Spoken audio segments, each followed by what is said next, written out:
चला सगळ्यांना शुभ सकाळ, शुभ सकाळ, शुभ सकाळ. आज आपण बसलेलो आहोत पंचमहाभूत आणि पंचतत्व भाग 4 या कोर्सचा सेकंड पार्ट जो ऑनलाईन आहे तो. काही लोक विचारतायत ऑनलाईन घेतायत तर तुम्ही आम्हाला पण घ्या भाग 3 झालाय. पर्सनल मेसेज सुरू झालेत बघा. तर तसं नाही करता येणार. कारण तुम्हाला सांगते ही शिवसरोदय शास्त्र म्हणजे जे आपण आता माझ्याजवळ नाही आहेत श्लोक, पण जे आपण श्लोक शिकतो, शिव आणि पार्वतीला जे काही सांगितले श्लोक संस्कृतमध्ये, मानवाला सर्व सिद्धी कशातून मिळेल, असे ते श्लोक आहेत. पण आपला अजेंडा नुसता शिवसरोदय शास्त्राचे श्लोक शिकण्याचा नाहीये. तर शिवसरोदय शास्त्राहून उच्च कुठलंही ज्ञान नाहीये. या ब्रह्मांडात असं कुठलंही ज्ञान नाहीये, येणारही नाहीये, झालंही नाहीये, जे शिवसरोदय शास्त्राच्या श्लोकमध्ये नाही. इतकं हे ज्ञान उच्च आहे, महान आहे. गेली 15 वर्ष मी याची साधक आहे. मी श्लोक आणि मी नियम हे श्वास कधी धरून पाळले नाहीत. त्यातला सार, त्याचा गर्भितार्थ म्हणून मी पाळला. ती ऊर्जा आहे, प्रत्येक गोष्ट ऊर्जा आहे. जसं की आपण उजवा श्वास म्हणजे ऊर्जा, डावी श्वास म्हणजे शांत ऊर्जा, शीतल ऊर्जा, उजवा श्वास म्हणजे उष्ण ऊर्जा. हे रोगांना सुद्धा फायदा देणार आहे. हे सर्व जे काही कामं करतो आपण, त्याचा लाभ द्यायला सुद्धा सगळं सांगणार आहे. ज्योतिषशास्त्र पण आहे, जे आपण मुहूर्त काढतो. मुहूर्तावर काही शुभारंभ कार्यक्रमांचा करतो. ते सुद्धा आपण बघितलं, की नाड्यांवर करायचे. नाड्यांमधले तत्व बघून करायचे. म्हणजे या पलीकडे काहीच नाहीये. मटेरिअलिस्टिक फायदे असू देत, आध्यात्मिक असू देत किंवा नवीन युग जे सुरू झालेलं आहे, हे ऊर्जा युग सुरू झालंय, आध्यात्मिक युग सुरू झालंय, सनातन युग सुरू झालंय, ध्यान युग सुरू झालंय. या ऊर्जा, या ज्या युग जे युग सुरू झालेला आहे, जो हजारो वर्षानंतर पूर्ण युग जो सेटल होणार आहे, त्यातलं हे सगळं रहस्य या श्लोकांमध्ये आहे. म्हणून आपल्या ज्या सनातन संस्कृती आहे, त्याप्रमाणेच हे पाळायला पाहिजे. मग आज जे आपण जे शिकणार आहोत भाग 2, भाग 1 झाला. मग त्याला मग ऑनलाईन का नाही मी या म्हणतीये? कारण ते श्लोक तर माहिती पाहिजेत ना. पिरामिडला काय यायचंय? पिरामिडला येऊन एक दीक्षा होती. आपण बघितलं हर्षा मॅडमना काय झालं. आता तुम्हाला जर खरं सांगायचं म्हटलं तर आज जो भाग 5 आहे, भाग 4 आहे, त्यातलं आकाश तत्व. आकाश तत्व म्हणजे कोण आहे?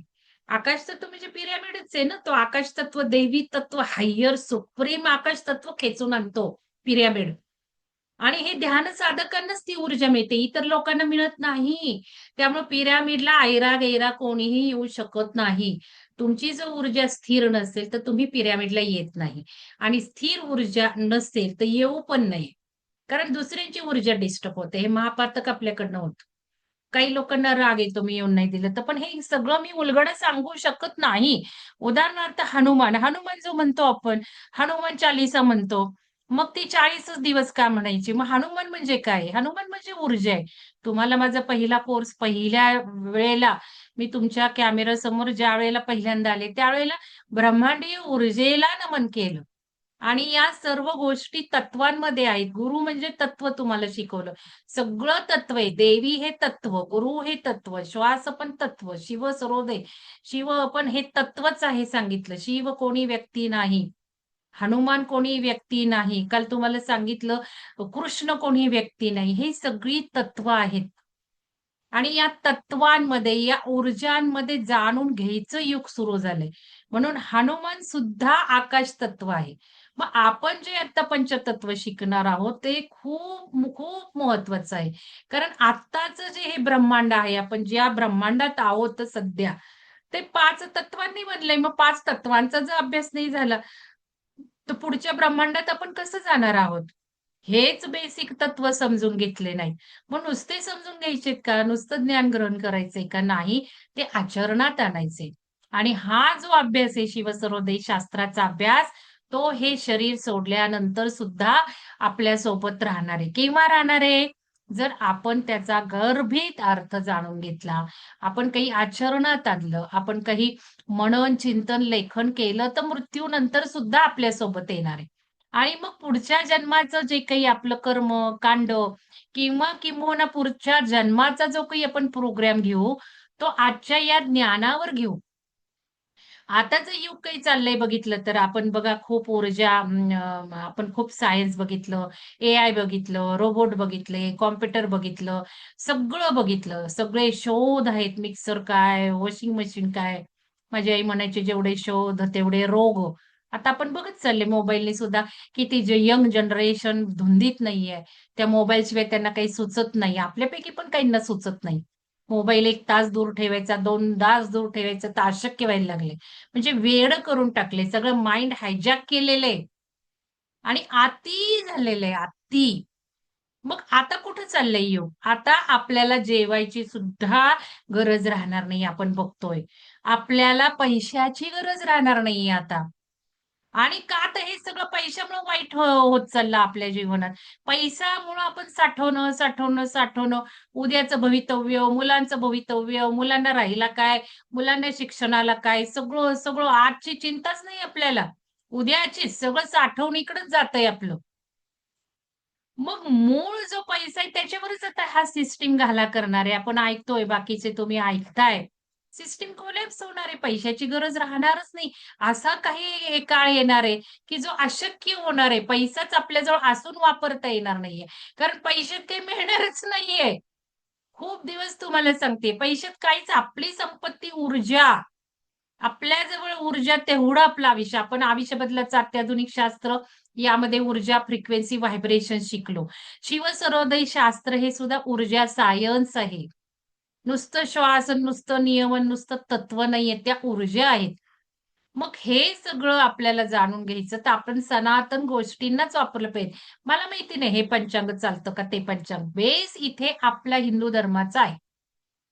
मग ह्यामध्ये सगळ्या सनातन ऋषींनी हे सगळं जाणलं होतं, ऊर्जा सायन्स जाणलं होतं.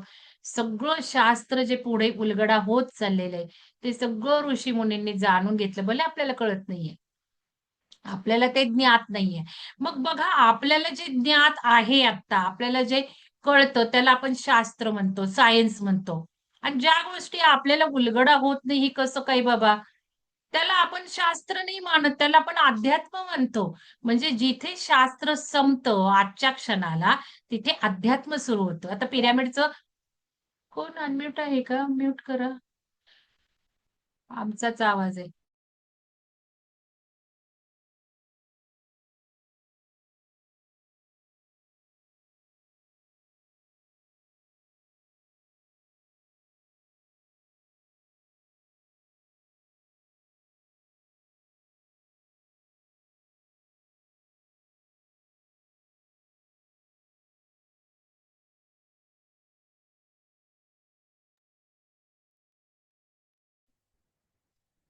तर आजचं जे आपलं विज्ञान जिथे संपतं, तिथे अध्यात्म सुरू होतं. का तर आपल्याला उलगडा होत नाही. आता बघा पिरॅमिडचंच कळलं रहस्य बाहेर. रोज पिरॅमिडवर संशोधन चाललंय. अजूनही उलगडे होत नाही. आता रहस्य चाललंय, की पिरॅमिडमध्ये सगळा इतिहास आणि सगळा भविष्यकाळ कळतो. लिहून ठेवलेला आहे. त्याच्या जॉमेट्रीमध्येच सगळं उलगडत होत चाललंय. आणि आता जे होत आहे ते सुद्धा ते इजिप्तच्या पिरॅमिडमधल्या कन्स्ट्रक्शनमधनं, स्ट्रक्चरमधनं हे म्हणजे भूमिती मॅथेमॅटिक्सनुसार उलगडा होत चाललाय. मग हे कसं काही त्या काळी सगळं माहिती होतं? आपण बघतो कन्स्ट्रक्शन एवढे मोठे-मोठे कसे झाले. अवजारं सुद्धा नाहीयेत. आता आपण लंका बघितली, रावणाची लंका. ती लंका आपण म्हणतो श्रीलंकेला, तिथे सुद्धा वाद चाललेत. तिथलं सुद्धा मालदीवला जे काही सापडलं, तिथे कन्स्ट्रक्शन कसं झालं एवढं, हे सगळे उलगडे होत नाहीयेत. हे सगळं ज्ञात होतंच की आपल्या पूर्वीच्या ऋषीमुनींना. आणि आता जे आपण उडणारे म्हणतो, हनुमान काय? राम काय? क्षणात इथून तिथे जात होते. या सर्व सिद्धी हनुमान म्हणजे सर्व सिद्धींचं द्योतक आहे. आणि या सर्व सिद्धी हनुमान म्हणजे आकाश तत्व. आकाश तत्व म्हणजे आपलं सगळं अध्यात्म, आध्यात्मिक विकास. तुम्हाला बऱ्याचदा मी आकाश तत्व घेऊन बसलेले दिसत असेल. त्याचसाठी एक प्रयोग चाललेत माझे. त्याचसाठी सगळं संशोधन करतीये मी, नुसतं शिकत नाहीये. तर हे आकाश तत्व म्हणजे आपल्या आध्यात्मिक लोकांच्या प्रगतीचं द्योतक आहे. हनुमान म्हणजे आकाश तत्व आहे. जोपर्यंत आकाश तत्व आपल्यात आहे, तोपर्यंत जीव असणार आहे. प्राण ऊर्जा आपण भाग 3 मध्ये बघतो प्राणबंध ह्याची खूप रहस्य आहेत. ही सगळी आपल्याला शिकायची तता. मग म्हणून शिवसर्वोदयाचे श्लोक हे करणं गरजेचं आहे. कारण श्लोक जर नाही केले, तुम्ही तिथे येऊन दीक्षाच जर घेतली नाही, तर तुम्ही पात्रच कसे राहणार आहे? आता बरेच लोकं भाग 1 ला येतात, पण पुढं काहीच नाहीये. त्यांना काही पुढे घेऊन जाणार नाहीये मी. हा प्रत्येक भाग जो आहे, इथून पुढचा प्रत्येक भागाप्रमाणे जो करणार आहे त्यांनाच मिळणार आहे, जो करणार आहे त्यांनाच मिळणार आहे. आता भाग 4 ला सगळ्यांना घेतलंय कारण तुम्ही पैसे भरलेत, फी भरली आहे. भाग 1 संपलाय पिरियडमध्ये, भाग 2 राहिलेला आहे. बस इथवरच तुमचा प्रवास. जो काही पुढचा आहे सगळा सार, गूढ जे लोकांची सेवा करणारे पंचतत्व चिकित्सक म्हणून फक्त 2 नावं आलेत. नंतर सुद्धा विचारलं तरी कोणी हललेलं नाहीये. त्यामुळे तुमचा चान्स गेला आता. जे पंचतत्व चिकित्सक त्यातल्याही ग्रुपला काढून टाकायला लावले आज. ते जे करतायत त्यांनाच सगळं मिळणार आहे, नाहीतर नाही मिळणार आहे. का तर फी देऊन झाली, शिकून झालंय. पुढचा भाग जे करणार आहेत त्यांनाच, करणार आहेत त्यांनाच. कारण पुढं जाण्याची पात्रता, एवढं उच्च ज्ञान घेण्याची पात्रता पाहिजे. समाजसेवा घडली तर तुमच्या त्या ऊर्जा, त्या समजण्याला, आकलनाला येणार आहेत. तर तुमच्याकडे त्या ऊर्जा येणार आहेत. एकच सांगून ठेवते आता या अनुषंगाने, मॅडमनी प्रश्न विचारलाच आहे. त्यामुळे हे चालेल का, ते चालेल का, जे सांगितले ते करायला शिका. त्यात काय अडचण आहे का? अडचण तिथे विचारली ना मॅडमनी काय अडचण आहे का? त्याला काही ढुंकून कोणाचा प्रतिसाद नाही. हो, डाउनलोड झालं, नाही, काही नाही. एकही नाहीये. हं, मी काय विचारले तो तुम्ही प्रश्न विचारला नाही ठीक आहे. पण मॅडमनी प्रश्नात्मक विचारल्यावर त्याला हो, नाही काही उत्तर आलं पाहिजे की नाही? अशा ढिम्म लोकांना पुढे जाता येणार नाहीये. ही पहिली गोष्ट आणि आज मला जर पर्सनल मेसेज आले, असलं काही मिळणार नाही. पिरॅमिडलाच येऊन शिकावं लागेल. ते श्लोक झाले, तर हे ऑनलाईन का घेतीये? कारण हे डिटेलमध्ये सारखं, सारखं, सारखं बघायचंय आपल्याला. आणि 2 दिवस म्हणजे क्रिटिकल होऊन जातात. तुम्हालाही राहिला, मलाही. म्हणून भाग 1. भाग 1, भाग 4 च्या ह्याला पात्रता आलीये. श्लोक तिथे बसून केले, झालं. ठीक आहे. ते महत्वाचं आहे ना. हे आत्ताचं नाही केलं तरी चालतंय. ते महत्वाचं आहे. कारण ते बेसिक आहेत श्लोक. तुम्हाला मटेरिअलिस्टिक फायदे ते मिळवून देणार आहेत. आत्ताचं काय आहे ते उच्च आहे अजून. मग जर बेसच नाही झाला तर उच्च कसं मिळणार आहे? नाही मिळत. उच्च ज्ञान कोणाला देऊ नये. नाहीतर देणाऱ्याचं सगळं निघून जातं. आणि मिळतही नाही, फायदाही होत नाही. तर या गोष्टींना असं फाटे फोडू नका. प्रश्न जरूर विचारा. प्रश्न विचारलेच पाहिजेत. पण जे सांगितलंय तेच करा. त्यातलं सेटिंग आहे तेच करा. पूर्णांतच सेटिंग लावायचंय त्याला. नाही आहे तर आहेच सुलक्षणा मॅडम आहेत. तुम्हाला सांगतील. सविता मॅडम आहेत त्या सांगतील. कोणीही सांगेल तुम्हाला. तर ह्या सगळ्या आता बघा मला सांगा कोण-कोण अब्सेंट आहेत ते सांगा? किती लोकांनी ग्रुपमध्ये नावं बघा. ग्रुपमधले नावं बघा, आहेत किती बघा. किती 9 लोकांनीच केला होता का? मला आठवत नाही काही. बघा. सविता मॅडम बघा जरा. तर पंचतत्व शिकून जा. पंचमहाभूत आणि पंचतत्व असं का म्हटलंय मी? पंचमहाभूतांनी हे सगळं टोटल मॅडम बरोबर आहेत म्हणजे 11च आहेत त्याच्यात तुमचे 2 नंबर आहेत. ठीक आहे, मग ठीक आहे.